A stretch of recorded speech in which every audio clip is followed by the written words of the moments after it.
कृष्णाचे दान. आज केवढा आनंदाचा प्रसंग. श्रीकृष्णाने नरकासुराचा वध करून 16 सहस्र कुमारिकांचा उद्धार केला. श्रीकृष्णाच्या या विजयाबद्दल आणि थोर कार्याबद्दल सगळ्यांनी त्याचं अभिनंदन केलं. त्या प्रसंगी नारद मुनींनी स्वर्गातलं पारिजातक वृक्षाचं एक फूल श्रीकृष्णाला प्रेमाची भेट म्हणून आदराने अर्पण केलं. नरकासुराच्या युद्धात कृष्णाला विजय मिळावा म्हणून रुक्मिणी देवीने कडक व्रताचे आचरण केले होते. ते फेडण्याच्या वेळी श्रीकृष्णाने तिला प्रेमाने ते पारिजातकाचे फूल दिले आणि आपला संतोष व्यक्त केला. त्या पारिजातकाच्या स्वर्गीय फुलाचा सुगंध अत्यंत विलोभनीय होता. त्या अमोल पुष्पाच्या प्राप्तीमुळे रुक्मिणीला आनंद झाला. तिचे सर्व क्लेश नाहीसे झाले. पण सत्यभामेला मात्र तिच्याबद्दल हेवा वाटू लागला. विजयप्राप्तीसाठी रुक्मिणीने केवळ एक व्रत केले तर तिला त्याबद्दल श्रीकृष्णांनी ते स्वर्गीय फूल दिले आणि मी तर त्या युद्धात पुढाकार घेऊन त्यांच्याबरोबर प्रत्यक्ष युद्ध आघाडीवर गेले होते. त्या समर प्रसंगात श्रीकृष्णाला सहाय्य केले होते. मी होते म्हणूनच कृष्णाला विजय मिळाला. मला श्रीकृष्णांनी काय दिले? पारिजातकाचे ते स्वर्गीय पुष्प त्यांनी मला दिले पाहिजे. मी ते घेणारच. त्यासाठी रुक्मिणीला राग आला तरी चालेल. रुक्मिणी जरी त्यांची पट्टराणी आहे तरी त्यांची मी लाडकी राणी आहे. माझा हा हट्ट त्यांनी पुरवलाच पाहिजे. असं म्हणून सत्यभामा रागावली. ती हट्टाला पेटली आणि क्रोधागरात जाऊन बसली. श्रीकृष्णाला ती वार्ता कळाली. त्याने सत्यभामेची समजूत काढली. तिचा तो हट्ट पुरवण्याचे ठरविले. तो म्हणाला, लाडके, त्या एका फुलाचंच काय घेऊन बसलीस? तुझ्यासाठी स्वर्गातला तो वृक्षच घेऊन येतो पारिजातकाचा. मग तर झालं ना. लगेच श्रीकृष्णाने स्वर्गावर स्वारी केली आणि इंद्राकडून तो पारिजातक वृक्ष आणला. सत्यभामेच्या महालापुढील बागेत तो वृक्ष लावला. तेव्हा मात्र सत्यभामेला खूप आनंद झाला. पुढे एके दिवशी नारद मुनींची स्वारी सत्यभामेकडे आली. त्यांनी श्रीकृष्णाची विचारपूस केली. पण श्रीकृष्ण त्यावेळी घरी नव्हते. कृष्णाची भेट झाली नाही म्हणून नारद तसेच परत जाऊ लागले. कृष्णाऐवजी सत्यभामेने त्यांचे स्वागत केले आणि पूजा स्वीकारण्याचा आग्रह केला म्हणून नारद मुनी थांबले. बसल्या बसल्या नारद मुनींची नजर सहजच त्या पारिजातक वृक्षाकडे गेली. तेव्हा त्यांनी मोठ्या आनंदाने सत्यभामेची स्तुती केली. सत्यभामा खुलली आणि म्हणाली, आमच्या प्रेमाचं हे प्रतीक आहे. श्रीकृष्णाने माझ्या प्रेमासाठी हा स्वर्गीय वृक्ष आणून माझ्या अंगणात लावला आहे. ह्या गोष्टीचा मला खूप अभिमान वाटतो. नारद मुनी सुस्कारा सोडून म्हणाले, सत्यभामा देवी, ते सगळं खरं आहे. पण प्रेमाने आंधळं होतं माणूस तेच खरं. तुला वाटतं आपल्या अंगणी पारिजातक फुलला. हो फुलला, पण तो कसला? कुणीकडे हे नाही पाहिलंस. अगं, त्या कृष्णाचं कपट तुला कधी कळणार? वेडे, हे झाड तुझ्या अंगणात आहे खरं, पण त्याची फुलं बघ ना, सगळी शेजारच्या रुक्मिणीच्या अंगणात पडतायत. ह्याला म्हणतात खरं प्रेम. जाऊ दे, सहज दिसलं ते सांगितलं. नारदाच्या बोलण्याचे सत्यभामेचे डोळे उघडले. ती पुन्हा मत्सराने लाल झाली. तिला कृष्णाचा तो कावा कळून आला. रुक्मिणीवरचे श्रीकृष्णाचे खरे प्रेम तिला दिसून आले. त्याचे आपल्यावरील प्रेम म्हणजे नाटक आहे हे तिला समजून आले. पण ह्या गोष्टीला करणार काय? खरं प्रेम हे काही एखादं पाखरू नव्हे की ज्याला त्या झाडावरून उठवून ह्या झाडावर आणता येईल. नारदांनी तिची खूप समजूत घातली. ते म्हणाले, देवी, तो नाटकी कृष्ण खरोखरच तुझा अगदी सदैव तुझाच राहावा असं वाटत असेल तर त्यासाठी तुला फार कष्ट सहन करावे लागतील. मोठा त्याग करावा लागेल. व्रत, दान, महापुण्य करावे लागेल. पहा, तुझी तशी तयारी असेल तर मी एक सोपा उपाय तुला सांगतो. त्या योगे कृष्ण सदैव तुझाच होईल.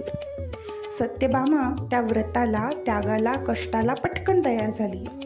नंतर नारदांनी तिला पुष्यक नावाचे व्रत ताबडतोब करायला सांगितले आणि भामेने कसलाही विचार न करता ते व्रत त्याच क्षणी अगदी मनोभावे विधीपूर्वक करण्याचे मान्य केले.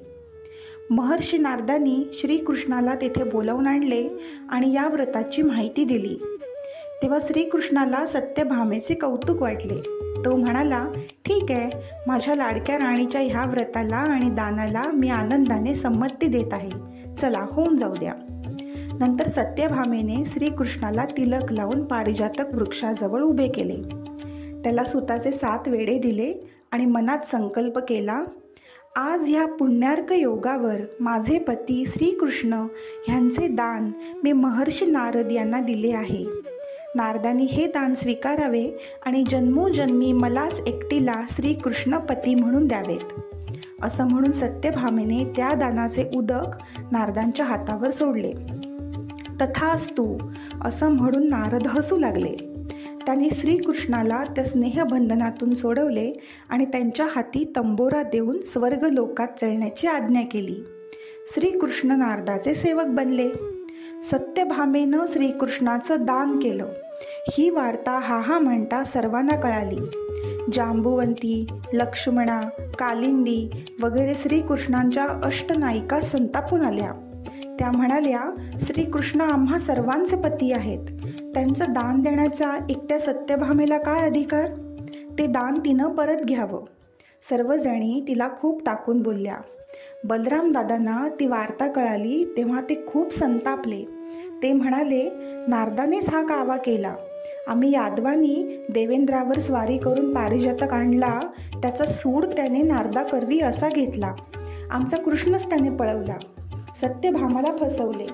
आता मी युद्ध करून स्वर्गावर नांगर फिरवून आणतो आणि कृष्णाला सोडवतो.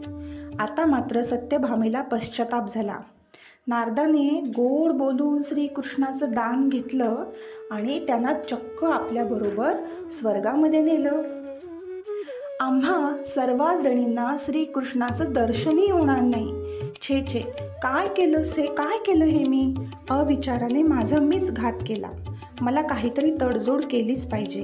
कृष्ण देवांना नारदाच्या चाकरीतून सोडवलंच पाहिजे. असं म्हणून तिने प्रथम बलराम दादांचे पाय धरून क्षमा मागितली आणि तोड काढण्यास विनवले.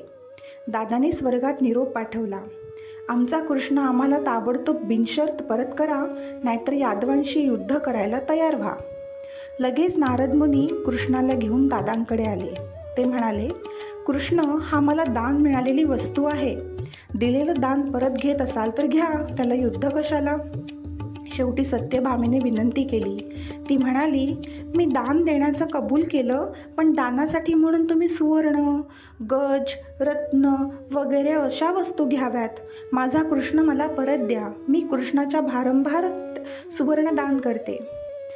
बलराम दादांना तीही अट कबूल नव्हती. अशी ही मानखंडना पत्करून शरणागतीला त्यांची संमती नव्हती.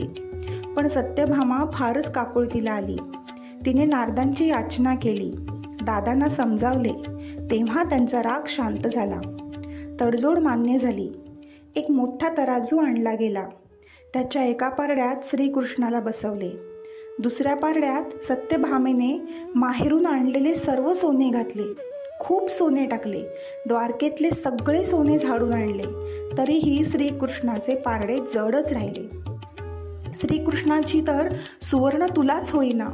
मग मात्र खूपच पंचाईत पडली. आता काय करावे ह्या चिंतेने सर्वजण त्रस्त झाले, दुःखी झाले. सत्यभामेचा हा सर्व प्रकार चालला होता. त्यावेळी रुक्मिणी मात्र तुळशी वृंदावनाजवळ दामोदराची पूजा करण्यात मग्न होती. सत्यभामा घाईघाईने तिथे गेली. तिने रुक्मिणीला सारा प्रकार सांगितला आणि श्रीकृष्णाला सोडवण्यासाठी आणखी सुवर्णाची मागणी केली. तेव्हा रुक्मिणी शांतपणे म्हणाली, भामादेवी, श्रीकृष्ण परमात्मा हे तुमच्या एकटीचेच सदैव राहावोत. हा तुमचा जो काही अहंकार हट्ट आहे तो प्रथम सोडा, कारण ते सर्वांचे आहेत, सर्वांचेच राहावेत आणि राहतील. मीपणा टाकून द्या. कृष्णाचं वजन करण्यास अलंकारापेक्षा अहंकाराच्या त्यागाची आवश्यकता आहे. त्यांच्यावर सर्वांनी प्रेम करावं आणि हृदयाच्या आकाराचं प्रतीक म्हणून तुलसी दल त्यांना अर्पण करावं. चला, मी येते. रुक्मिणीने तुळशीला 3 प्रदक्षिणा घातल्या. तिची मनोभावे प्रार्थना केली.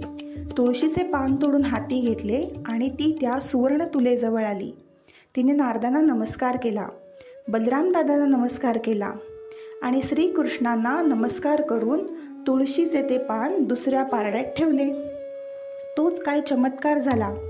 ते पारडे जड झाले, खाली जमिनीवर टेकले. कृष्णाचे पारडे उचलले गेले आणि सर्वांच्या नजरा आश्चर्याने कृष्णाकडे वळल्या. नारदांनी कृष्णांना हात दिला आणि त्यांना त्या पारड्यातून खाली उतरवून घेतले आणि बलरामदादांच्या स्वाधीन केले. जाता जाता त्या तराजूत असलेले सारे सुवर्ण अलंकार नारदांनी परत केले. श्रीकृष्णाच्या भारापेक्षाही जड भरलेले ते पवित्र तुळशीचे पान धन म्हणून घेऊन नारद मुनी नारायण नारायण म्हणत आनंदाने परत निघून गेले. तेव्हा सर्वांना त्या तुळशीच्या पानाचे महत्त्व पटले. रुक्मिणीची भक्ती श्रेष्ठ ठरली. सत्यभामा ओशाळली. तिने रुक्मिणीला घट्ट मिठी मारली. तुळशीच्या त्या पानाने तिचा मत्सर हटवला. बलरामदादांना आनंद झाला. तरीही ते रागाने म्हणाले, कृष्णा, अरे सत्यभामा प्रेमवेडी झाली म्हणून तूही खुशाल त्या विलक्षण दानाला कबूल झालास आणि त्या शेंडीवाल्याचा भोपळा खांद्यावर घेऊन चालू लागलास. धन्य आहे तुझ्या वृत्तीची. शोभतं का आहे तुला? त्यावर श्रीकृष्ण हसून म्हणाले, दादा, नारदांचा ह्यात काहीच दोष नाही. सुवर्ण तुलेचं हे नाटक मीच त्यांना करण्याला सांगितलं होतं. त्यामुळे अलंकार वेड्या सत्यभामेचा अहंकार नाहीसा झाला. रुक्मिणीबद्दलचा तिचा मत्सर दूर हटला. भक्तिप्रेमाचं प्रतीक म्हणून तुळशीचं पान श्रेष्ठ आहे हे जगाला पटलं आणि शिवाय एक दिवस तुम्हा सर्वांची करमणूकही झाली. श्रीकृष्णाच्या 16 सहस्र अष्टनायिका प्रेमाने लाजल्या. त्या मनात म्हणाल्या, श्रीकृष्ण आम्हा सर्वांचे आहेत, आम्हा सर्वांचे आहेत आणि सर्वांवर ते सारखंच प्रेम करतात. धन्यवाद.